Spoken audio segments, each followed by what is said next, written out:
We spend so much time talking about physical strength, right? Especially as we get older. But what about our emotional strength? It's every bit as vital. It's what keeps us steady and hopeful through all of life's ups and downs. So today, let's break down some really gentle, totally realistic ways to build that inner resilience, slowly and in a way that actually lasts. The best way to think about this is that your emotional strength isn't some trait you either have or you don't. It's a muscle. And just like any muscle in your body, you don't build it overnight with one massive effort. Nope. It gets stronger with small, consistent, daily exercises. So, where do we even start this workout? Well, it all begins with embracing the power of small steps. This isn't about making these huge, dramatic life changes that, let's be honest, are just too hard to stick with. The real lasting strength, it comes from tiny little habits that are easy enough to repeat every single day. So, what do these steps actually look like? Okay, first, set just one tiny achievable goal for the day. I'm talking making your bed or taking a 5-minute walk. Second, write down one worry just to get it out of your head. And here's the important part. Then, write down one small thing you could do about it. And third, just take a single moment for some calm, focused breathing. That's it.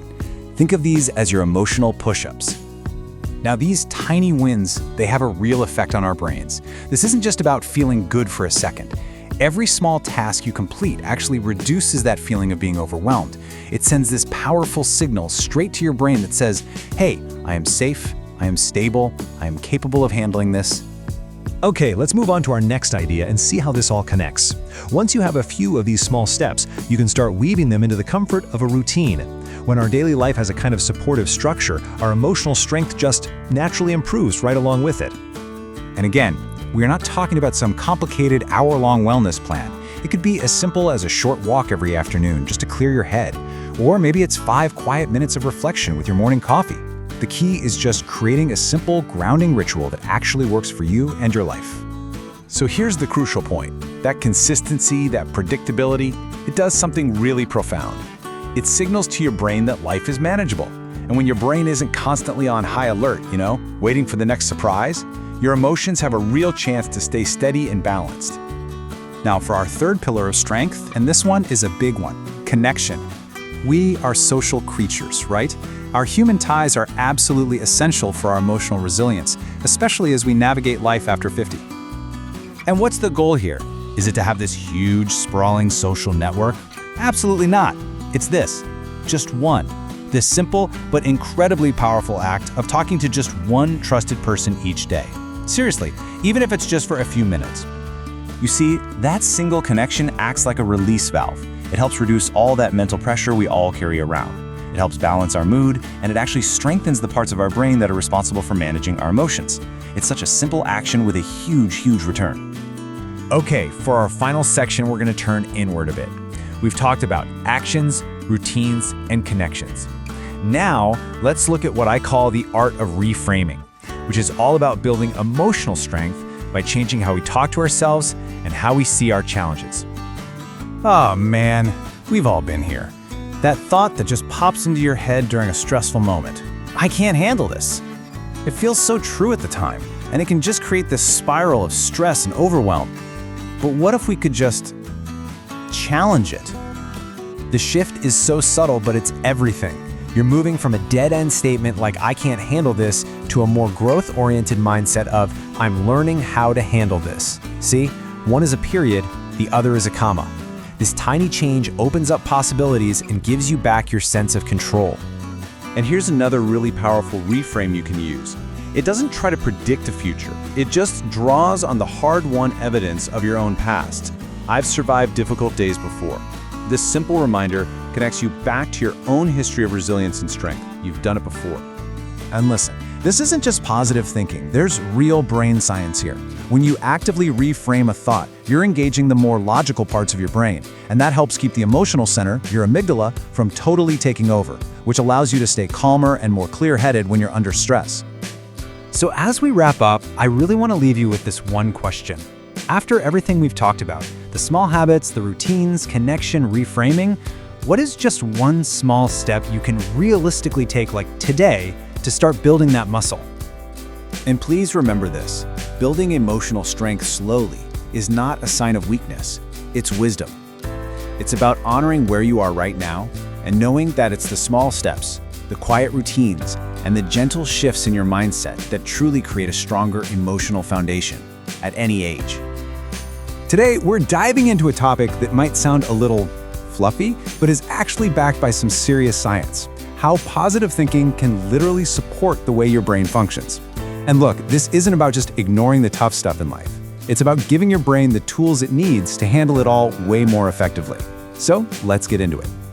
Okay, let's be real for a second. When you hear the phrase positive thinking, it's easy to kind of roll your eyes, right? It sounds like such a cliche. But what if we stopped thinking about it as some vague, happy-go-lucky feeling and started seeing it for what it is, a concrete, biological tool for your brain?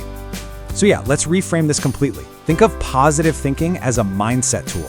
Its whole job is to help your brain work better, to keep it clearer, sharper, and most importantly, to help it manage stress. The big idea here is that we're moving this conversation out of the self-help aisle and into the realm of actual brain health. That brings us right to our first huge benefit. Let's look at how this mindset actively dials down the stress load on your brain, which directly leads to way more mental clarity. You know, it all starts with chemistry. A more optimistic outlook, even in small ways, basically sends a signal to your brain to ease up on producing stress hormones like cortisol. And you can think of cortisol as this mental fog machine. The less you have of it, the more that fog just starts to lift. It's a super simple, direct biological chain reaction. And this chart just lays it all out, crystal clear. On the left, you've got a brain under a heavy stress load. We're talking mental fatigue, memory that just isn't there when you need it, and emotions all over the place. But then, look at the right side. By lowering those stress chemicals, you get the exact opposite. Your concentration is sharper, your memory works better, and your emotions are way more stable. The difference is just night and day. Okay, so we've covered defense, how to protect the brain from stress. Now, let's switch to offense and see how this mindset can kick your brain into what we'll call expansion mode. I love this phrase because it's so perfect, right? Expansion mode. When your brain isn't stuck in that defensive, high-stress state, it can literally open up. This is where your best thinking happens. It allows you to get more creative, more resourceful, and see solutions you'd otherwise miss. This slide shows you the process perfectly. It's a really clear pathway. First, you adopt a more positive mindset. That then flips the switch on this expansion mode. And the natural outcome of that? You just become way more likely to find creative and effective solutions to whatever you're facing. And here's the bottom line. When your brain is not clogged up with fear and negativity, making decisions just becomes easier.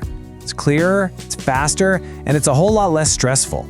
You're working from a place of what's possible instead of what's the threat. All right, let's zoom in even closer on the neurochemistry. How can we actually actively create a brain state that not only feels good but works better too? Well, the answer is surprisingly simple. I mean, look at these. We're talking about smiling, even if you have to force it at first. Taking just a second to think about something you're grateful for, or using a little bit of gentle humor. These aren't just empty gestures. They are powerful, direct triggers for your brain's own internal pharmacy. And bam, here is the chemical payoff. Those simple actions trigger the release of dopamine and serotonin, your brain's own natural feel-good chemicals. This directly lifts your mood and boosts your motivation, but it also enhances cognitive flexibility. And that one is a huge deal. It's your brain's ability to be more adaptable, to pivot, to problem solve, and to switch between different ideas with ease. So that's the immediate chemical hit. But what about the long game? How does this practice build a brain that's stronger and more resilient over time? This is really where it all comes together. Your mindset drives your behavior. It just makes sense, right? When you're feeling more motivated and optimistic, you're so much more likely to actually do the things that are good for your brain. This mindset is the foundation you build a healthy lifestyle on. And that kicks off this amazing virtuous cycle. A positive outlook makes you more likely to exercise, to go hang out with friends, to eat better, to get a good night's sleep. And then each one of those habits, in turn, boosts your mood and your brain function, which, guess what? It reinforces that positive mindset even more. It just keeps feeding itself. And here it is, the ultimate benefit. This virtuous cycle isn't just about feeling good today. This whole combination, the positive mindset plus the healthy habits, is one of the most powerful things we can do to protect our brains from age-related cognitive decline. We're talking about securing your brain's health for the long haul. So if you take away just one thing from all of this, let it be this. Positive thinking is not wishful thinking. It's a biological process. It strengthens your brain, it supports healthy aging, and it helps you feel mentally stronger day in and day out. And that leaves us with one last question for you. It doesn't have to be some monumental, life-altering change. Now that you know the biology behind it, what's just one small shift, one little thing you can do today to start building a healthier, more resilient brain?